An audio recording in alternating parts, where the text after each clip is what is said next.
Quoi? Bonjour, bon matin, midi, après-midi, en tout cas, time zone que vous choisissez. Il y a des gens d'un peu partout, de toute façon. Je m'appelle Vanessa Bell. J'aurai le plaisir d'animer cette rencontre pour les 45 prochaines minutes avec Soleil Lunière, Alexis Volant et Félix Perkins. Je suis ravie que vous soyez là en si grand nombre et je vous sens déjà attentive et attentif. Je vais devoir dire des choses d'usage. Alors, s'il vous plaît, restez avec moi ou profitez-en pour faire une petite sieste pendant ce moment. Mais c'est important de reconnaître donc que cette activité est présentée en co-diffusion avec Quiet et la Maison de la littérature dans le cadre du 12e Salon du livre des Premières Nations, une présentation de TELUS. Réalisée par Quiet, l'édition 2023 est rendue possible grâce à l'appui financier des partenaires suivants. Ils sont nombreux et on les remercie.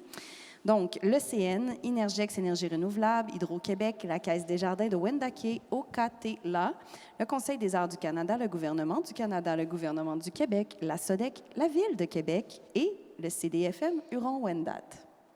Ceci étant dit, voilà, c'est comme presque, j'aurais dû le slammer ou quelque chose du genre.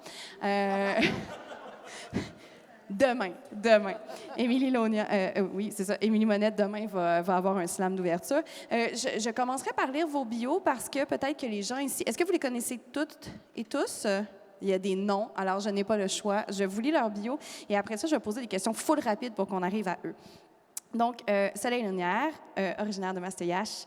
Tu es comédienne, metteuse en scène, chanteuse, écrivaine, artiste multidisciplinaire, maman. Ça fait partie des choses qui teintent quand même une création. En spectacle, tu allies l'art performance, le mouvement, le théâtre et le chant et t'inspires de la cosmogonie et de l'esprit sacré des animaux du monde Innu.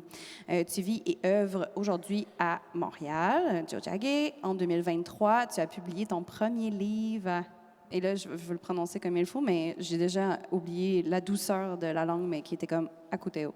Mais genre. Donc, aux éditions du Remue-Ménage, ce qui me fait grand plaisir, on en parlera d'ailleurs, d'une grande poésie.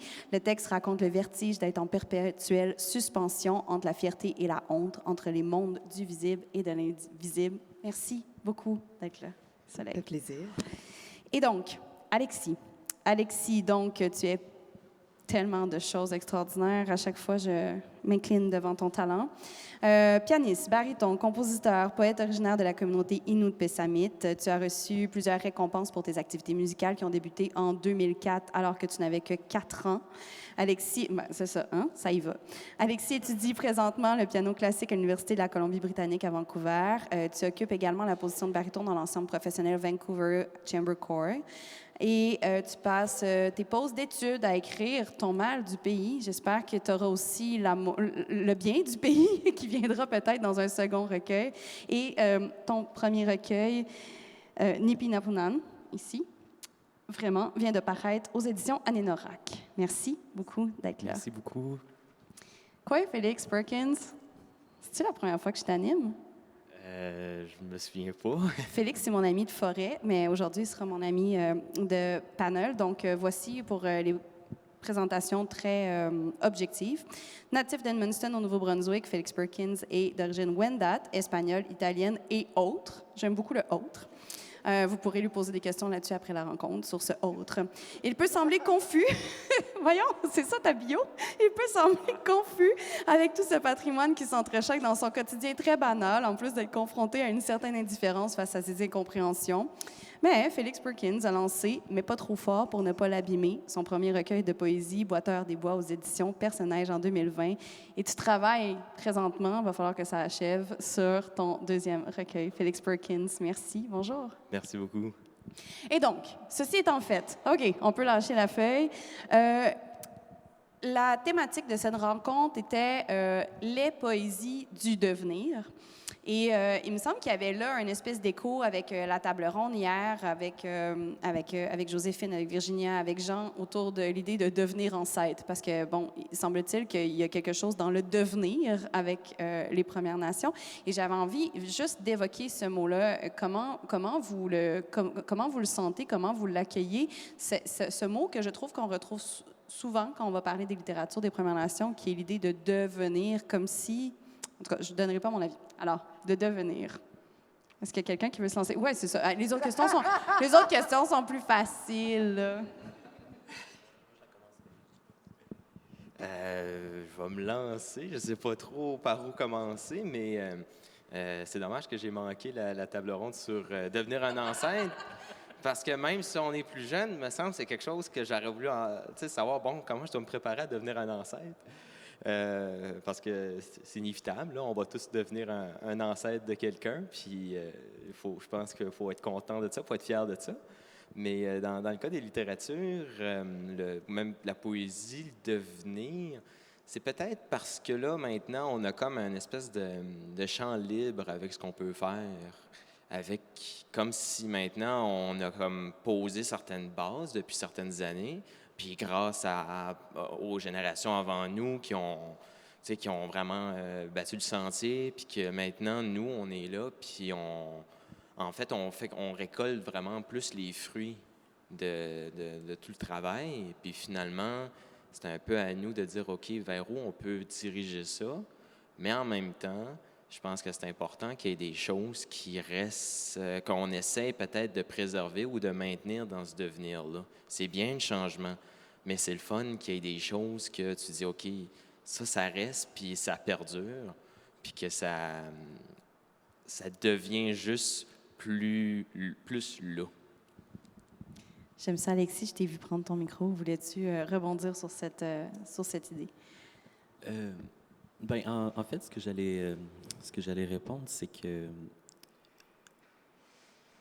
en tout cas, quand je suis parti de la communauté, je pense que j'arrête pas de le dire, je suis parti à 12 ans, puis je pense que j'ai comme perdu beaucoup de façons de penser, en fait, qui étaient propres à cette communauté-là.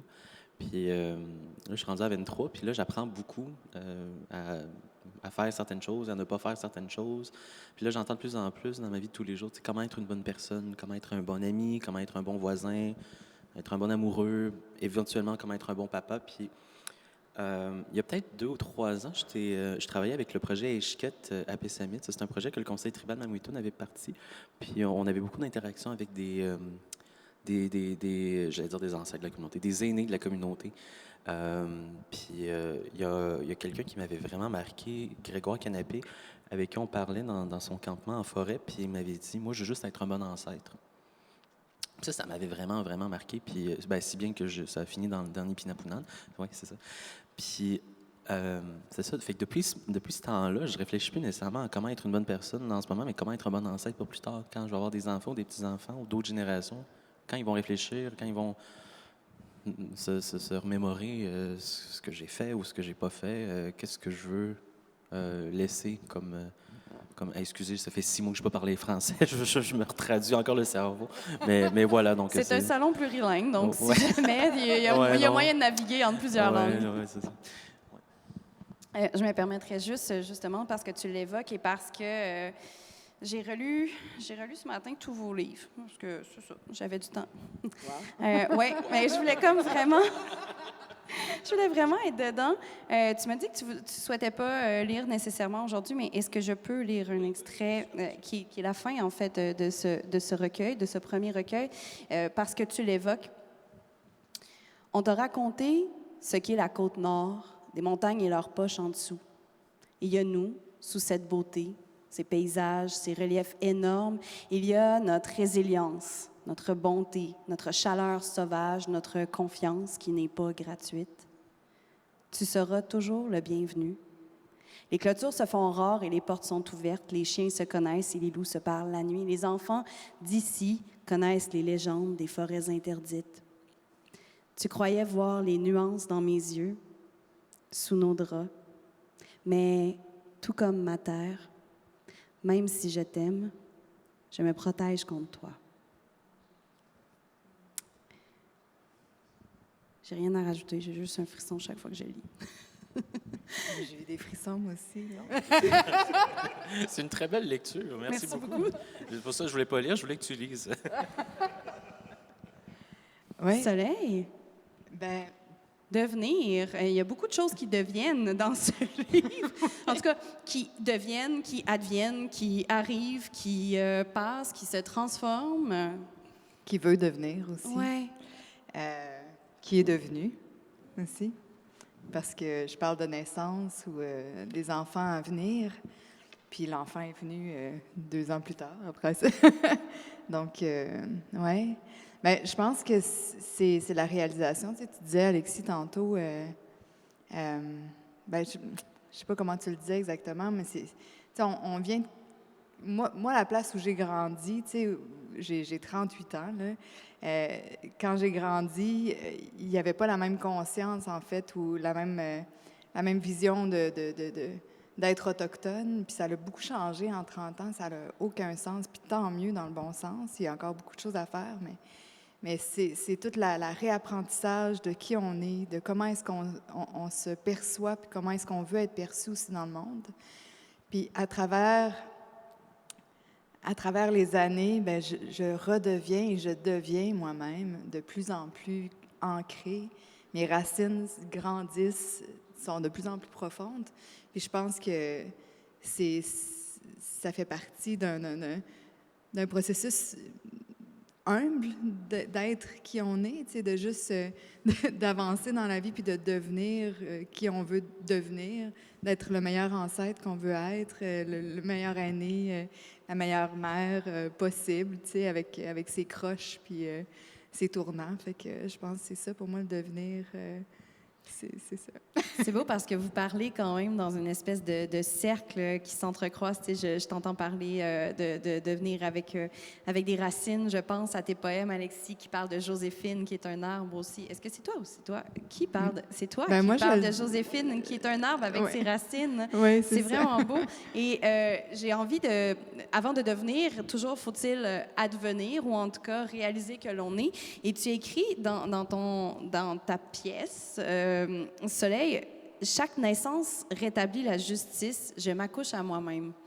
Et là, puisque tu as la parole, j'ai envie de ping-pongger ça et de te le renvoyer. Cet accouchement de parole, il est pluriforme, c'est-à-dire qu'on sait que ultimement, c'est une pièce de théâtre que tu as performée, mais quand on lit le livre, on ne sait pas si on est dans un récit, dans de la poésie, dans presque un roman, des fois une forme de conte. J'avais envie qu'on parle de structure, parce que tant qu'à être là aussi bien geeké out sur la structure de vos livres. Et j'avais envie que tu nous parles un peu de justement la forme fragmentée, en fait, que tu explores, qui est pas du tout singulier dans le corpus chez Remue-Ménage, au sens où le fragment est aussi une des manifestations de la littérature, de l'écriture féministe. Bien, oui, puis je pense que tu me réapproprié aussi l'écriture parce que j'ai toujours eu peur de l'écriture. C'est mon premier écrit parce que j'avais peur d'écrire. C'était non seulement d'écrire, mais en plus d'écrire en français. Les cours de français, l'école, ça n'a jamais été facile. Fait que de me dire, OK, il faut que j'écrive en français, je trouvais que ça ne résonnait pas avec moi, même si c'est ma langue usuelle, tu sais. J'avais toujours de la misère. Puis, il y a une prof d'écriture qui m'a fait voir l'écriture autrement. En fait, qui m'a montré à écrire avec, je ne sais pas comment l'expliquer, mais juste de la manière dont je vois le monde. C'est sûr, c'est toujours là qu'il faut le prendre, mais j'avais jamais réfléchi, en tout cas, fait l'exercice de ne pas me bloquer dans les mots, en fait, de ne pas me bloquer dans les formes. Parce que j'avais toujours l'impression que ça prend un début, un milieu, une fin, que ça soit formé comme ça. Puis juste de défaire ça, puis de voir l'écriture comme je vois la vie, fragmentée, des fois en conte, des fois en poésie, des fois en récit. Bien, pour moi, c'était de défaire les frontières. Puis c'est de revenir à moi puis ma culture aussi, de défaire les frontières, de défaire les formes d'art, qu'on n'est pas juste une chose, on est plein de choses en même temps. Puis ça me reconnectait plus avec moi. Puis oui, c'est féministe, puis c'est engagé, puis c'est faire, ben, il n'y en a pas de forme, c'est inventé, fait qu'on va réinventer quelque chose, tu sais. Tu mentionnes la manière d'écrire comme on voit la vie, comme on la vit. Évidemment, j'ai pas le choix de passer le micro à Alexis qui dans ce recueil, dans ce premier recueil, Nipi Napunan,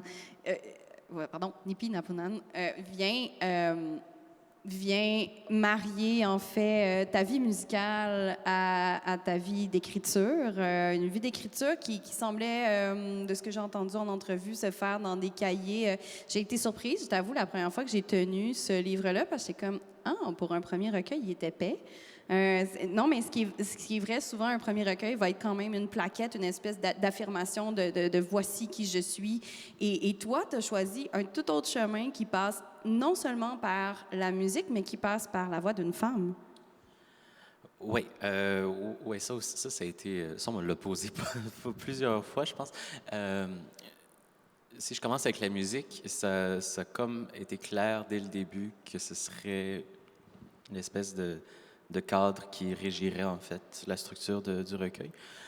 Puis, on me demande souvent aussi s'il y a une pièce en particulier. Oui, c'est le concerto en sol de Ravel pour piano et orchestre. Puis ça, c'est quand j'étais au cégep de Sainte-Foy en piano, j'étudiais là-bas en piano classique. Puis j'avais comme un groupe d'amis, on était comme des nerds de musique classique, puis on écoutait plein de pièces. Puis à un moment donné, j'ai comme entendu ce concerto-là pour la première fois. Puis, je me rappelle, on était on était au Louis-Jacques Cazot, sur le campus de l'Université Laval. Puis derrière le Louis-Jacques Cazot, il y a comme une espèce de forêt. Puis nous, on allait là, on allait boire, puis fumer, puis on faisait, en tout cas. Puis on restait là, des fois très tard la nuit, puis on écoutait de la musique. Puis c'est là que j'ai entendu le concerto de Ravel pour la première fois, le deuxième mouvement. Puis si vous ne connaissez pas cette pièce-là, allez l'écouter. Pour ceux qui ne connaissent pas le concerto de Ravel, Maurice Ravel, c'est un compositeur français. C'est tellement bon. Puis c'est comme devenu mon espèce de... C'est comme devenu ma muse pour plusieurs années, mais aussi ma bête noire. J'ai vraiment essayé de l'apprendre, ce concerto-là, pendant plusieurs années. Ça n'a jamais été fructueux. J'ai comme peur de cette pièce-là. En tout cas, fait que les mouvements, c'est de là que ça venait. Puis ce que j'essayais de faire, c'était vraiment juste de créer pour un mouvement une espèce de tableau. L'Allegramento qui ouvre, il y a l'ouverture, puis après c'est l'Allegramento. C'est une espèce d'analogie à prendre la route 138 vers Pessamit. Ça va vite, on est sur une grande route à 100, 115 km/h, puis Adagio Assai est très lent, assez lent. Ben, là, c'est qu'on est rendu dans la communauté parce que tu viens de faire la 138, puis là, tout d'un coup, tu arrives à Pessamit, tu payes sur le break parce qu'à Pessamit, on roule à 30. Tu te détaches la ceinture parce qu'on n'a pas de ceinture, on n'a pas de code de sécurité routière. Puis là, c'est comme... Non, c'est vrai, c'est très vrai, oui, oui. Ben, les deux, vous vous détachez dans vos livres. Les deux, vous allez en oui, pick-up, moi, là, en voiture, puis il n'y a pas de ceinture d'impliqué. Fait que je pense que c'est un rire d'approbation. C'est ça, puis là c'était comme le temps qui bouge différemment, fait que c'était ça. Puis là, c'est vraiment comme ça que c'est vraiment comme ça que je l'avais imaginé. Puis il y a quelques poèmes, c'était Natacha Canapé. Je sais pas si... Ah non, elle arrive à soir, mais c'est elle au début sur Instagram, elle me disait, tu sais, il faut que tu publies ça. Puis là, je disais, non, ça me tente pas. Puis, mais c'est qu'après, quand elle m'a convaincu, parce que Natacha, là, c'est facile pour Natacha de te convaincre, c'est là que j'ai commencé à construire cette structure-là. Puis c'est ça que j'ai amené à l'éditeur. Puis voilà. Il y a beaucoup de portes que tu viens d'ouvrir là, sur lesquelles j'ai envie de rentrer parce qu'elles recoupent vos recueils. Premièrement, observation. Fait que là, toi, tu vas boire puis fumer dans le bois, mais tu roules à 100, à 138. Ça, c'est des... Je me dis, c'est drôle parce qu'il y a quand même... moi, les gens que je croise à 138, ils roulent à 130. Mais bon, ça, c'est un autre discours. Mais tu vas dans le bois... Puis toi aussi, tu vas dans le bois, bien sûr, avec ton premier recueil, Boiteur des bois. Là où il y a des pick-up puis pas de ceinture de sécurité, toi, Félix, t'es plutôt à pied, dans une forme de rêverie, t'engendres les générations, t'engendres les mondes, t'engendres les langues. Et tu t'engendres aussi par ce « j'arrive » qui revient constamment dans ce recueil-là. Est-ce que tu as envie simplement de t'exprimer sur le territoire, mais le territoire particulièrement ce bois derrière chez vous? C'est sûr que là, cette fois-là, j'ai ni pick-up ni ceinture de sécurité. Là, fait que je dirais que le chemin se fait différemment. Là. C'est vraiment au rythme là, du battement du cœur. Dépendamment du souffle, là, où est-ce que tu es rendu dans ton souffle, là, si tu en as encore assez, si tu dis, je m'arrête-tu là, c'est beau. Fait que finalement, il y a comme... tu n'as comme pas le choix aussi d'aller selon comment tu te sens, mais aussi selon comment le temps se présente à toi, puis comment tu essaies de comment je peux dire ça, c'est de te poser, Ouais, ça fait un peu comme mon recueil tout de suite, là, ça va nulle part, puis ça tourne de bord. Je sais pas trop où enligner ça, mais tu sais, tu veux, mettons, plus comme le j'y vais ou plus la Eh, structure même Pour vrai, des tu vas où ce que mots? tu veux, mais Ouais. je peux peut-être préciser. Aimerais-tu que je précise? Ouais, ça serait intéressant. Ça me ferait là. plaisir, OK. Oui, vas-y. Donc, Alexis évoque que Natacha lui a dit qu'elle voyait ses poèmes sur Instagram être publiés, puis a dit il faudrait qu'on en fasse quelque chose. Et finalement, ça a atterri aux éditions Anénorac, même s'il y avait une réticence au départ. Dans ton cas, je crois que Sébastien Bérubé vient jouer un rôle dans cette mise au monde de ce recueil-là. Est-ce que tu as envie de parler peut-être de cette collaboration-là? Ben, je dirais que Sébastien, ça a été pas mal plus facile de peut-être me convaincre parce qu'il est venu me chercher en disant viens, on va écrire. En fait, il m'a pris par la main, il a dit viens, on s'en va écrire. Puis, tu sais, il me demande si c'était quelque chose qui m'intéressait. J'ai dit oui, je sais pas trop vers où ça allait s'enligner. Puis finalement, on est arrivé justement avec après plus, tu sais, d'écriture, puis après ça, un espèce de changement complètement de chemin. Ça a été ça, en fait. C'est qu'à la base, c'était pas supposé être comme c'est maintenant. C'était pas les mêmes thématiques. C'était peut-être plus de quoi de pas, peut-être plus extérieur à moi, personnellement. Puis là, c'est devenu de quoi de beaucoup plus personnel. Puis finalement, c'était pas mon intention, mais ce qui est intéressant, c'est que même si c'était pas mon intention, ça a donné quelque chose que je voulais peut-être sans le savoir. Puis c'est quelque chose que je trouve aussi d'intéressant dans le devenir. Des fois, on veut être perçu d'une façon, on veut s'affirmer d'une façon, mais finalement, c'est les autres qui nous regardent. Fait que je pense qu'il faut tout simplement être honnête avec soi-même. Puis je pense que c'est ce que j'ai essayé de faire le plus possible, d'être honnête sincère dans la façon de dire les choses, puis dans la façon d'enjamber, mettons, les obstacles. Pas me mettre nécessairement une cape sur le dos, mais non plus me poser en victime. Donc, ça a été ce mélange des deux-là, de ni aller trop vers un, ni trop vers l'autre, que finalement, ça me dérange peut-être moins qu'on choisisse la façon que je vais être perçu. Puis au contraire, c'est comme une richesse qu'on perçoit différentes choses, même si c'est des choses que je voulais pas nécessairement ou des choses que j'avais pas pensées.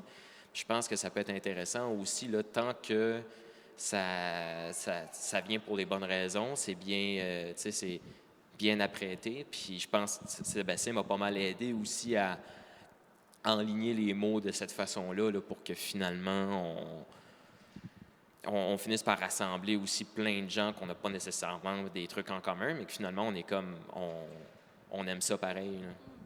Puis une chose que vous avez en commun, Alexis et Félix, c'est que votre premier recueil de poésie arrive très tôt dans votre vie, là, même si, bon, quand on a une carrière depuis qu'on a 4 ans, peut-être que ça relativise le très tôt dans la vie, mais quand même, à l'aube de la vingtaine, donc non seulement un premier recueil, mais un premier recueil aussi qui arrive quand même assez tôt dans l'affirmation ou la découverte de soi, parce qu'il y a toujours aussi les transformations à venir.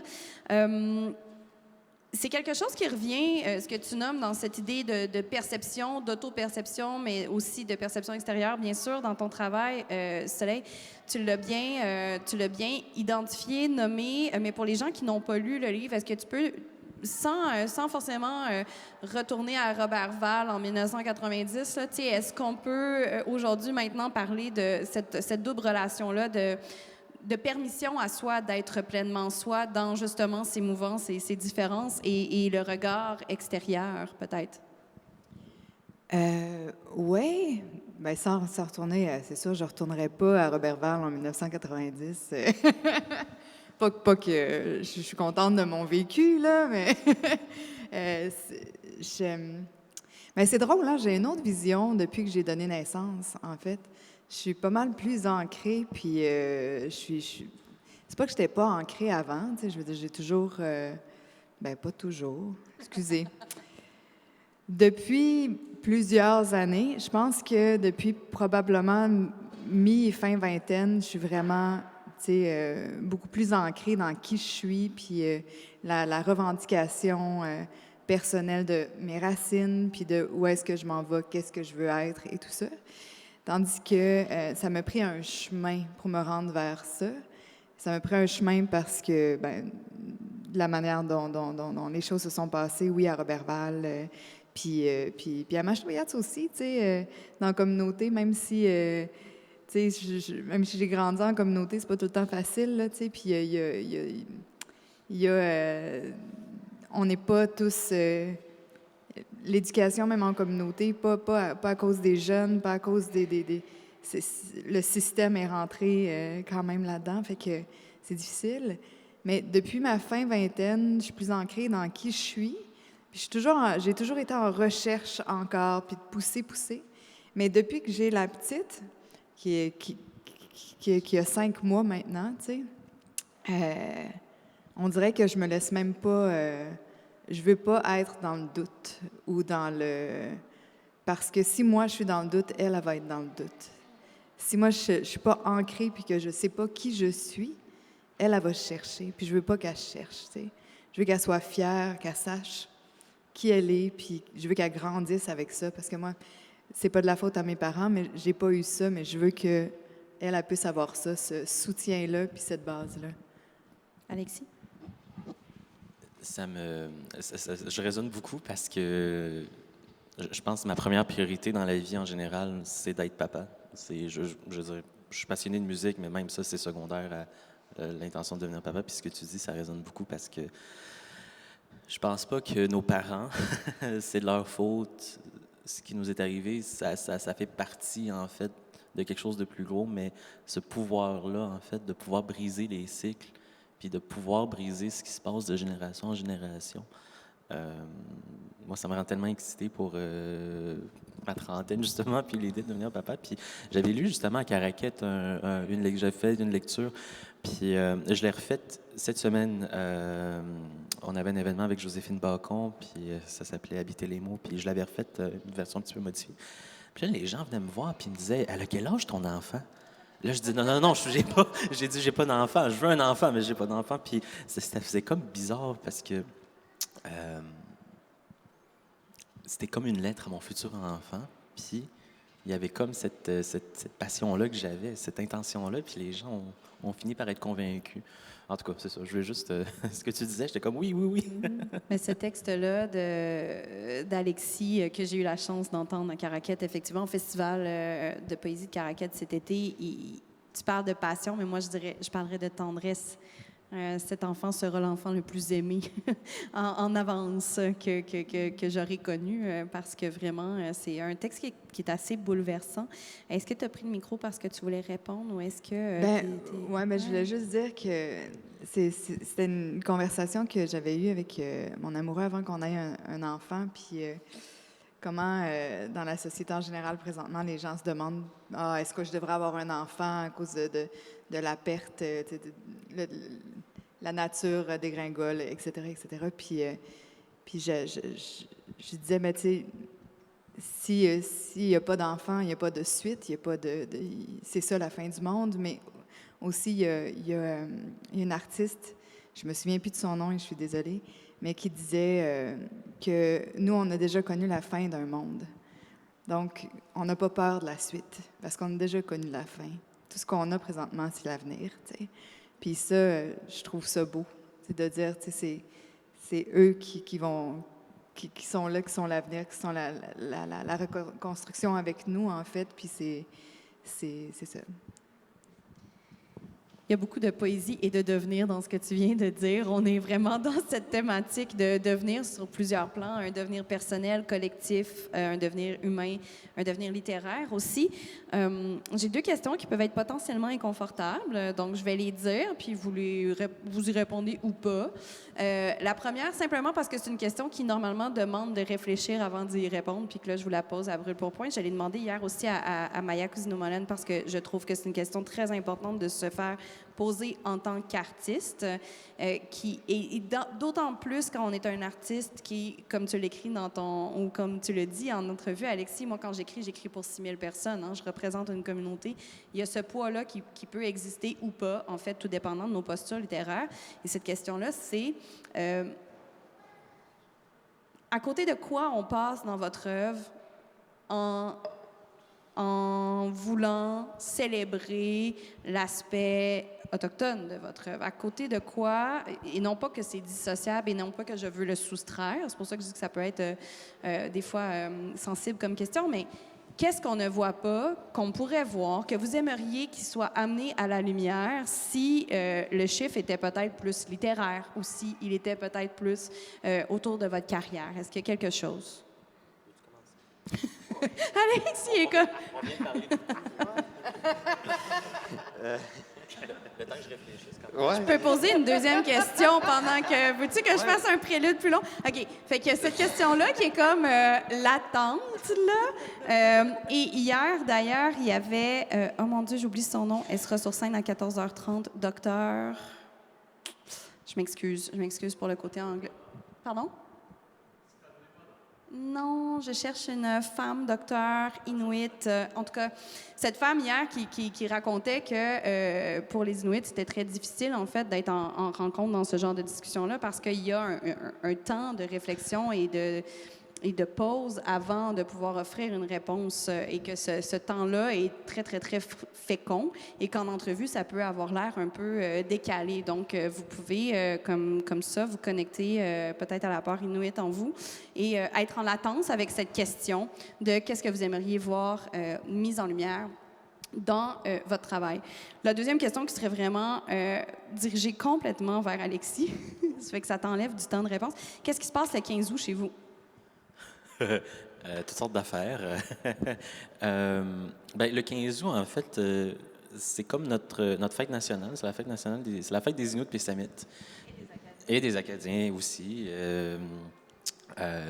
Puis, dans le fond, je pense que ça se trouve à être la date ou la période, en tout cas de l'été, où les familles partaient de Pessamites pour se rendre dans les territoires de chasse, dans le Nudimut, et pour aller y passer plusieurs mois.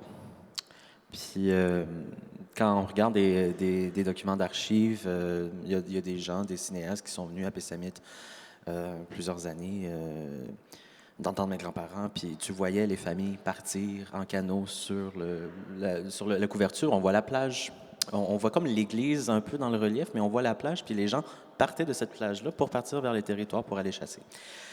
Et quoique les familles ne partent pas nécessairement toujours, aujourd'hui, on célèbre toujours le 15 août, puis c'est une célébration qui dure presque une semaine. Fait que c'est vraiment, vraiment cool. Kounis est venu, Marie-Laurence est venue, j'ai comme des amis de partout qui viennent. Puis là, c'est un gros party de village, puis il n'y a pas grand monde qui dort la nuit, puis c'est vraiment trippant. Puis c'est pas ce que c'était aujourd'hui, mais quand j'étais petit, je me rappelle, on se réunissait, tout le village se réunissait sur la plage qu'il y a sur la couverture, puis il avait comme installé une scène. Il faisait ça à chaque année. Puis c'était Petapen qui faisait le concert, le show. C'était un groupe de Pessamites. Puis on était devant l'église, puis là, les feux d'artifice partaient du fleuve Saint-Laurent. Il y avait comme une plateforme sur le fleuve Saint-Laurent, puis là, il y a des feux d'artifice. Puis juste vous dire, avoir ces souvenirs-là en tant qu'être humain, moi, je vais chérir ça toute ma vie. Puis j'arrête pas de parler, je veux un enfant, mais il y a une chose là, que je regrette, c'est que mes enfants n'auront pas ces souvenirs-là parce que la plage est en train de s'éroder complètement, donc la plage est en train de partir. Mais avoir ces souvenirs-là, c'est vraiment quelque chose. Puis avoir 8 ans, puis se promener dans le village, il est 3 heures du matin, il n'y a personne qui dort parce que tout le monde est sous au même degré. Tu sais, c'est vraiment, vraiment hot, excusez. C'est vraiment cool. C'est vraiment un bon moment de village, puis on célèbre ensemble. Puis ça, je l'écris aussi dans le livre. On ne célèbre pas grand-chose, finalement. On célèbre juste le fait d'être là, le fait d'être soi, puis le fait d'avoir des ancêtres qui partaient à ce temps-là de l'année. Oui, puis ce moment de l'enfance où on a accès tout à coup à justement une autre réalité qui est la nuit. Juste ça, c'est déjà beaucoup. Puis la nuit, la fête, là, c'est d'ailleurs, j'imagine, pour ça que le Père Noël a été inventé. Là. Moi, je pense pas que c'est pour les cadeaux, je pense que c'est pour la nuit, la fête. Oui, OK. Je reviens à la question d'avant. Avez-vous quelque chose à dire ou voulez-vous qu'on la passe complètement? Moi, j'ai pas de problème à la passer. Ah ouais, vas-y. C'est parce que j'ose pas trop. Ah ouais, Félix, développer. arrive. C'est parce que, Arrive. tu sais, l'affaire, c'est évidemment, j'ai pas une carrière de 25 ans d'écriture. Je suis un nouveau-né là-dedans, là, fait que c'est... Qu'est-ce que je veux mettre en lumière? Même moi, je pense que je le cherche autant que vous. OK, check ça, je le pointe. OK, vas-y. Je sais que tu écris ton deuxième, je sais parce que j'arrête pas de te gosser qu'il faudrait que ça soit fini. Je sais que tu écris ton deuxième, puis je sais que tu continues à chercher fort dans ce deuxième-là, puis qu'il y a beaucoup de coupes à blanc là, qu'il faut faire dans tes textes parce que tu as une propension justement à t'égarer pour le meilleur et pour le pire. Dans ce deuxième recueil-là, qu'est-ce que ça vient ajouter de plus à Boiteurs des Bois? Où est-ce que tu t'affines? Qu'est-ce que tu veux comme amener comme parole au monde? Qu'est-ce que tu veux qu'il soit vu, finalement, de ce que tu portes dans l'écriture? C'est mieux? Ouais, je pense, ouais, peut-être poser de même. Tu sais, une fois saucé, là, on est bien, là. Mais je dirais que, parce que dans le premier, je veux dire, le personnage, il est tout seul dans le bois, puis tu sais, il rencontre même pas un animal, c'est ça qui est plate. Il en rencontre même pas un. Tu sais, il rencontre des monstres, puis ça, mais finalement, c'est peut-être juste lui qui se regarde une flaque d'eau, puis il fait comme Ah! Qu'est-ce que c'est ça? Mais dans le deuxième, ce qui est intéressant, c'est que il est plus en dialogue, mettons, avec les autres. Peut-être plus avec. Il y a comme. Il parle, oui, de lui, ou il parle peut-être plus qu'il pense au-delà de qu'est-ce qui est biologiquement et culturellement. Il parle de qui il est, mettons, comment il s'inscrit dans le monde, avec des courants de pensée qu'il a côtoyé, qui passe devant lui, puis qui, des fois, il peut être d'accord, pas nécessairement d'accord, puis qu'il a envie de se prononcer là-dessus. Donc, en fait, que moi, j'ai envie aussi de me prononcer là-dessus parce que finalement, c'est un peu comme une extension là, que je fais. Là. C'est quand même plus facile aussi, des fois, de prendre la posture et de dire ben, c'est lui qui a dit ça. Là. Mais finalement, c'est quand même moi, en bonne partie, c'est moi qui l'écris, fait que c'est moi qui le dis. Fait que, finalement, il y a comme peut-être cette volonté-là aussi de partager des points de vue, mais pas juste pour faire des constats, mais aussi apporter peut-être des pistes de solutions. Bon, dans le deuxième, évidemment, ça va être fait de façon assez tirée par les cheveux, là, parce que finalement, il essaie de relier tout le monde ensemble pour une seule raison, c'est-à-dire de détester lui. Fait que finalement, oui, il se retire encore des autres, mais c'est pour que les autres, finalement, se rassemblent ensemble, qu'ils puissent s'en aller tranquille après. Fait qu'il y a peut-être cette vision-là de peut-être essayer de toucher les gens d'une autre façon que par, finalement, vous pouvez vous relier à mes questions, mais finalement, on a quand même bâti quelque chose là, en dehors de qui on est ou personnellement. Puis c'est ce que je trouvais intéressant avec ce que Soleil disait quand on parle, entre autres, de... En fait, j'avais envie de répondre à cette question-là, en fait, mais je vais mélanger ça ensemble, ça va être le fun. Il y a quelque chose que je trouve intéressant d'aller à contre-courant quand on parle, mettons, la fin du monde s'en vient, la catastrophe, puis que finalement, on va à contre-courant, puis on dit non, on a encore à apporter, on veut faire des enfants parce qu'on veut qu'eux autres continuent à poursuivre l'héritage, parce que même s'il y a des erreurs qu'on a faites, on a fait des bonnes choses aussi. On a des très bonnes valeurs, on a du beau matériel qui peut nous aider, dans le fond, plus tard, puis que ces enfants-là, ils vont bénéficier de qu'est-ce que nous, ils ont un pas d'avance sur nous autres. C'est sûr qu'ils vont être meilleurs que nous, mais parce qu'ils vont bénéficier de qu'est-ce qu'on a fait, qu'est-ce qu'on a pensé pour eux, puis qu'est-ce qu'on a cru pour eux. Fait que finalement, je trouve ça le fun. C'est de quoi que j'ai envie de mettre en lumière, d'aller dans ce contre-courant un peu comme la rose qui pousse à travers l'asphalte ou d'aller à contre-courant, même si on dit il y a une fatalité qui s'en vient, puis ça, ben non, il y a encore de l'espoir, il y a encore quelque chose à faire, puis c'est juste qu'il faut le voir. On l'attend encore plus, ton deuxième recueil. Il va falloir que ça arrive. Là. Arrive! Alexis, est-ce que tu voulais prendre la parole sur cette question de ce que tu aimerais qu'on mette en lumière dans ton œuvre si on la regardait sous un autre prisme, peut-être?